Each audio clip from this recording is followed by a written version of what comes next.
Hey, this is Cortland Sutton, Hey, this is Tim Patrick. and you're listening to The Snap with Sidney Jones on Broncos. Podcast Network. Yeah. What's up, Broncos country? Welcome back inside the UC Health Training Center for another episode of The Snap. As always, I'm your host, Sidney Jones, and it's week 13 of the regular season here, and the Denver Broncos are back on the road as they're set to face the Baltimore Ravens this Sunday at M&T Bank Stadium. So joining me for this week's episode of The Snap to take a look at this matchup is Ravens social media manager and digital host, Cassie Calvert. Cassie, so nice to see you again. Thanks so much for joining me today. I'm so excited. Thank you for having me. I'm excited for this game this weekend. We were talking, it's going to be a little chilly here in Baltimore, but that's nothing Denver isn't accustomed to, so it should be good. Yep, it'll be nice and warm for us. I'm excited to head to Baltimore this weekend too. It's hard to believe it's already week 13 of the season. You know, how's the season been going over there for you guys in Baltimore? Yeah, it's crazy. The season goes by so quickly. You know, the Ravens have kind of been on a good streak here recently. Obviously, they took a tough loss in Jacksonville this past Sunday, but overall have won 4 out of their last 5. I think they kind of felt going into the season that the first half of the season was going to be really challenging. And so kind of hoping to build on that momentum going forward, as they feel like the second half of the season could be a little stronger for them. However, that was not the case this Sunday in Jacksonville. I think, the red zone offense has been a sticking point of late, game penalty or delay of game penalties, just getting the play calls in faster. That was a big point of emphasis coming out of the game Sunday. And obviously the Broncos have a very strong red zone defense. So that was a big talking point all week long, both from our offensive coordinator, Greg Roman, to head coach John Harbaugh. I think that's something that they're definitely focused on this week. You mentioned that, tough loss in Jacksonville this past weekend. I know the Ravens are 7-4 heading into this matchup, but what's kind of been the mood or really the energy in the locker room this week, as they're getting ready to face the Broncos here? Yeah, I think the sentiment was, you don't let a game beat you twice. That's a veteran, Calais Campbell. Obviously, he'd spent time in Jacksonville, said after the game Sunday was a little more personal for him, obviously. But I think the Ravens feel like they're in a good place. We got some key pieces back at practice this week. We were without left tackle All-Pro Ronnie Stanley this past Sunday, and he was at practice this week. Rookie safety Kyle Hamilton also returning to practice this week. We were without him and Isaiah Likely, a rookie tight end, on Sunday. So hoping to get some big pieces back. Marcus Williams, starting safety, is also returned to practice. We're not expecting him to play this Sunday, but hoping to kind of get healthy as the season rolls on. They also had running back J.K. Dobbins return to practice again as he kind of ramps back up. And Gus Edwards was back in action for the first time this past Sunday. So kind of building him up there too. So it feels like, this team is getting healthy again at the right time. And so I think that this roster really feels that as they kind of get pieces back and start to gel, we just added Roquan Smith a few weeks ago, right before the trade deadline. And he's obviously been a huge piece to this Ravens defense, really gelled immediately. And so I think kind of as he starts to get more accustomed to this defense, more into the playbook, I think that will continue to prosper for the Ravens defense.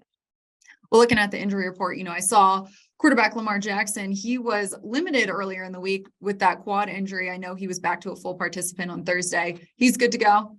Yeah, I don't think we're worried. He's scheduled to talk to the media today, so that's always a good sign. We don't like to put guys on podium if we're a little nervous about their game status.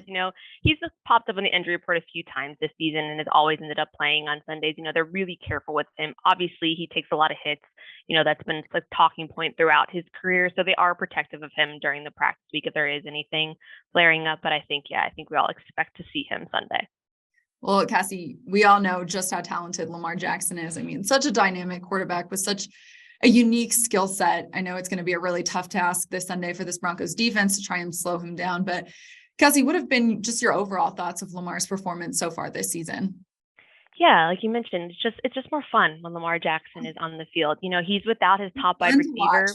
Yes, exactly. And it's funny, I love when we have our defensive players mic'd up and they're sitting on the bench when Lamar's just going on some crazy run. And they're like, wow, I'm so glad I don't have to block or I don't have to play against that guy, line up against him every day. They're like, we see enough of him in practice every week. Right. But yeah, he's just a dynamic playmaker. I think he's been frustrated with his performance in the red zone. Like I mentioned before, that's definitely a focus this week. We did have some technical issues this past Sunday with just him being able to hear the play calls and the headsets and all of that. And so, I think that's something they're definitely focused on this week. He wants to be more efficient there. He's not happy when Justin Tucker is 4 for 4 on field goals in the red zone. He wants 6 every time he's down there. And he would be the first to say that, that definitely frustrates him. He loves winning.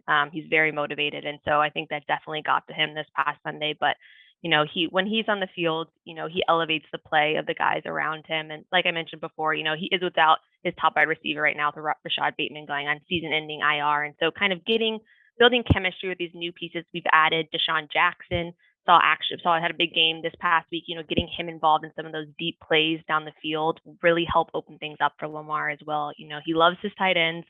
Mark Andrews has always been up there, and we started to see Josh Oliver break out. He had probably one of the best games of his career this past Sunday. The rookie tight end Isaiah, like I mentioned before, another key piece in that tight end room. So he loves those tight ends. So I think kind of as he gets those guys back, gets a little more familiar with guys like DeSean Jackson, Demarcus Robinson, who joined the team in August, kind of getting all those pieces together that will continue to improve going forward. Yeah, Coach Hackett joked this week. A reporter asked him in one of his press conferences how he tries to stimulate Lamar Jackson at practice, and he goes, "There's no stimulating Lamar Jackson." Yeah, how do you even prepare for that? We did a photo gallery one year, I think, of all the people that people put as Lamar Jackson in practice that season, and it's hysterical, like trying to combine different skill sets. Right. He's obviously one of a kind, and I think the Ravens feel really fortunate to have him, obviously. Yeah. Well, you mentioned DeSean Jackson. I know he was a bright spot for the Ravens this past Sunday, had that 62-yard reception. How do you hope to see him and Lamar? You kind of touched on this, but really continue to build that chemistry and see DeSean continue to build off that game this past weekend? Yeah, definitely. I think the big takeaway from this past Sunday was he still has that speed. He just celebrated a birthday this week. Obviously, He's our seasoned vet in a very young wide receiver room. I think that leadership often goes unstated too. We have a receiver room that's just so young. Having a guy like that who's such a veteran presence in this league, who knows the game so well, obviously, I think that's going to pay big dividends for some of our younger receivers. I mentioned Demarcus Robinson as well, another veteran there, but I think everyone was just impressed. DeSean Jackson still has that speed. Yeah. I don't have that speed, and I'm younger than he is. That's what Coach Harbaugh was saying. At no point in my life that I had that kind of speed. Even if I was 15 years younger than him. Right. So I think that has definitely impressed coaches here. He did have a little injury that he was dealing with earlier in the season, so him kind of rehabbing that and getting back and still being able to perform at that level was definitely something positive. Well, Cassie, looking at the Ravens defense, the run defense specifically, I know they're coming off a really great performance versus the Jaguars, held Jacksonville to just 38 rushing yards. What have you really liked about that unit's performance this season? And what can this Broncos offense expect as, they're really still trying to get their run game going? Yeah, like you mentioned, the rush defense has been insane this season. They've held opponents to under 50 rushing yards in 4 straight games. So one more game and they'll have an NFL record there. And it's funny because I think kind of going into the season, the defense was a big question mark. The pass rush has also been awesome. And I think that's something that no one was really sure of kind of in training camp. What do we have here? We have a first-year defensive coordinator in Mike McDonald. So it's just a big question mark. I think they've proved, that they are a very solid unit. You have a guy like Calais Campbell bolstering that defensive line, like with a veteran like that, Justin Houston, who, like talking about pass rush, he has 10 sacks already this season after just 4.5 last year. So I think that they have definitely shown, what they can be. And I think they really like to improve on what they showed last week as well. Obviously they did. Rushing defense was really successful there, but just kind of felt like they didn't finish the job, in the fourth quarter last week. And so I think that's definitely something that they want to continue to improve upon going forward. Last one about the matchup here for you, Cassie. Who is one guy you really want to step up, or you want to see step up for the Ravens this weekend? I love that. I think I have kind of a duo, so kind of cheat a little here, but I think with the addition of Roquan Smith, it has just really opened things up for Patrick Queen. I think he took a lot of criticism last season that I didn't always feel like was warranted. I think the offenses a lot of times key in on him. Very talented, only a couple years in the league now, coming out of LSU, a national champion there. Very talented guy, very smart, very football savvy. And I think adding Roquan there as his partner in crime has really opened things up for him. I think we've seen him have really career games the past couple of weeks. And so I'm really excited to see, like, kind of as they build their chemistry there, what he can do going forward. I think this is going to be a really big year for him when we kind of like look back in February. And I think he's already started to show that. And so I just think he's I think people are starting to catch on to him now, but he kind of flies under the radar. And I think that just having Roquan too in his ear, them communicating throughout a game and kind of being able to learn from a guy that's coming up on a contract or in a contract season, obviously. And so it's really important for him as well. But he's just such a well-respected player in this league and in the Yeah. locker room already. But so I think the two of them together, I'm just really, really excited to see what they can do this year.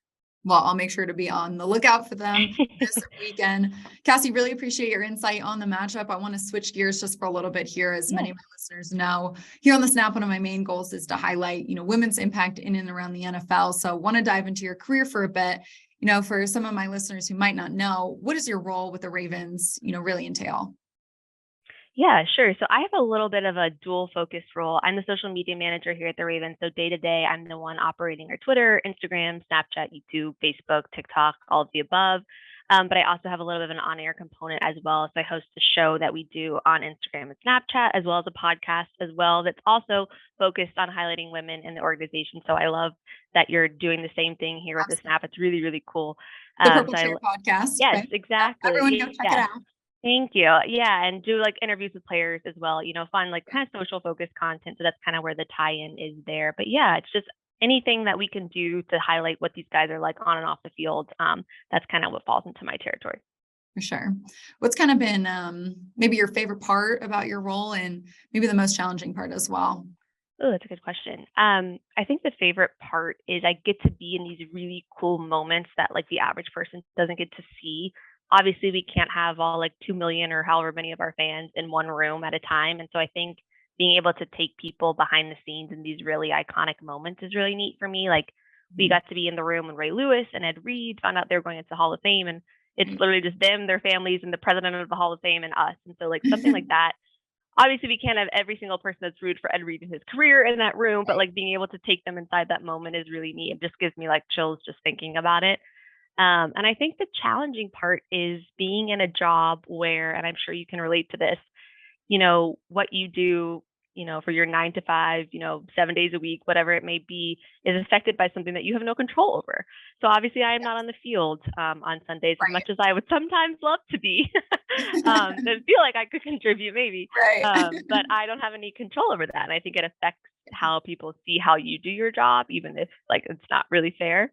And so I think that's something that we all kind of struggle with is how do we, when things aren't going well for your team, how do you still do your job well and make sure that it's still well received, which can be tricky. Sometimes people don't want to hear from us at all if they're not happy with the team's performance. And I'm like, well, I have to do something. So you're going to hear from me. Still. Sorry. Yeah, exactly. So I think that's sometimes the thing that I battle with, No, I totally understand. Broncos fans are not the kindest when we are 3-8. So I totally get that side of it. Cassie, can you kind of walk me through the path that you took to get to where you are right now? Yeah, sure. I was actually pre-med in college, which I would not recommend. That took years off my life. Yeah. But I did a lot of internships when I was in college. I went to Duke. So I kind of thought maybe basketball would be the route for me. I worked for the football team when I was there. So I did on camera, like feature reporter for our head coach's football show that would air on like local TV and our athletics website, all that kind of stuff. And then when I graduated, I took a position with the New Orleans Pelicans and Saints. Kind of unique, they own both franchises. And so I got the opportunity to do NBA and NFL at the same time, which for me, coming right out of college was ideal, getting my feet wet in both leagues. And then when my internship was up there, the opportunity at the Ravens kind of opened up, and I had done some on air and like writing work for the Saints and Pelicans as well. So it kind of was the perfect fit for me that I was able to kind of build my role here to do both of those things. But yeah, I think just a lot of internships and figuring out what I didn't like. I tried the local news route when I was in college for an internship, and I was like, I don't think I want to move to the middle of nowhere for a few years and go that route. Yeah, and like it works for a lot of people. Yeah, but I was like, I'm ready to hit the ground running and kind of figure out a different kind of way of going about it. And so social was kind of the outlet for me. When I was in high school, like a social media manager for a team didn't exist, and so I think it's kind of a field, like even our roles kind of doing on-air stuff for a team is something that's in the grand scheme of things pretty new. So I think what's kind of cool that we're able to like kind of shape our positions to what we want them to be, and have that growth. Yeah, absolutely. Kind of along that path, when you're trying to figure out where you wanted to be in this industry, what were kind of some of the challenges that you faced along the way, and how did you ultimately overcome those? Yeah, that's a really good question. I think, this industry, you're expected to pick up and move to where the opportunity is. And I think when I was like 22 coming out of college, that sounded great. But now when I'm, 28 and getting married, there are different focuses to like the different things to think about, and so I think that's kind of the tricky part of the industry is just like being able to pick up and move where the opportunities are and deciding whether or not that makes sense for you in that time can definitely be a challenge. I think, it's interesting for me kind of being the NBA and NFL side. I felt like the NBA was a little further along as far as like women and minorities go. I think they've been a little ahead of the curve being progressive there. And so I think that the NFL is definitely making lots of progress now, which is awesome. But I think that's still a work in progress, I'd say, Sure. Where the NBA has kind of been more of the trendsetter in that way. So it's kind of interesting for me just like to feel that out, as like a kid right out of college. But I think that we're getting there. And so, things like the Snap and the Purple Chair podcast is a huge part of that. So it's cool that we're kind of able to help move the needle a little further along too, Absolutely. And that goes into my last question here for you. I like to end these episodes just inspiring the younger generation here. So, what's one piece of advice, Cassie, you'd give someone looking to get into this industry, really no matter what area of it they want to work in? That's a great question. I think that something I often see people get stuck on is kind of like the name brand internship or job. It's kind of like you saying you were willing to move somewhere, in the middle of nowhere or whatever, to get your start. I think that a lot of times you can get better experience going to the place that's not the name brand, the ESPN, the CBS, like whatever it may be. For sure. But really finding an opportunity where you can truly gain experience, whether that's in sports or not. There was a girl, she used to be the head of the Chicago Bears social, Jen, and I'm sure she wouldn't mind me sharing this, but she started at Target, and was a social media manager at Target and was able to parlay that into a Bears job, but because she had really, really strong social experience, it didn't really matter what the subject matter was. And she's continuing to crush it in the industry. And so I think just like knowing that like the skill sets transfer no matter what the subject matter is too. Obviously, if you want to be in football, then you can do that. That's great. But I think getting those skills wherever they may be is awesome. Yeah, I think that's so important what you said, not wanting to go towards the name brand. Yeah, right out of college, I moved to Wausau, Wisconsin, which no one had ever heard of that. And I'm originally, so I was like, what am I doing out here? But so much in my first year out there. Yeah, totally. Experience. Yeah, and that's like invaluable experience for sure. Awesome. While we are talking about women too, since we're talking about the Broncos, I do want to give our one girl a plug. Jerry Rosberg's daughter, Megan, is on our coaching staff here. And so it's extra special for us this weekend that she will be coaching against her dad, which is pretty neat. Coach Harbaugh and Jerry Rosberg are obviously very, very close. He was on our staff here for 11 years. Right. And Harb's just like, I don't know if I can see him. I don't want to see him in the orange and blue. But I just think it's really neat that he was such a staple of our organization for so long. And now his daughter is on our coaching staff, which is just really, really cool to me. So shout out to Megan Rosberg. Definitely keep your eyes for her on the sidelines. I think it's really neat. She's pushing us forward there. I love it. Will do. I love that. Yeah. Jerry's been a great addition over here. I can imagine why John Harbaugh misses him. Yeah. Well, Cassie, I can't thank you enough for your time and for sharing your insight and your experience on the show. Really, thank you so much for joining me today. Perfect. Thanks for having me. And I love watching you crush it in Denver. Right back at you. That's all the time we have for today's episode of The Snap Broncos Country. Thanks so much for tuning in. And thank you again to Cassie Calvert for joining me. I hope you all will meet me right back here on the Broncos Podcast Network and YouTube next week for another episode. I'll see you all then.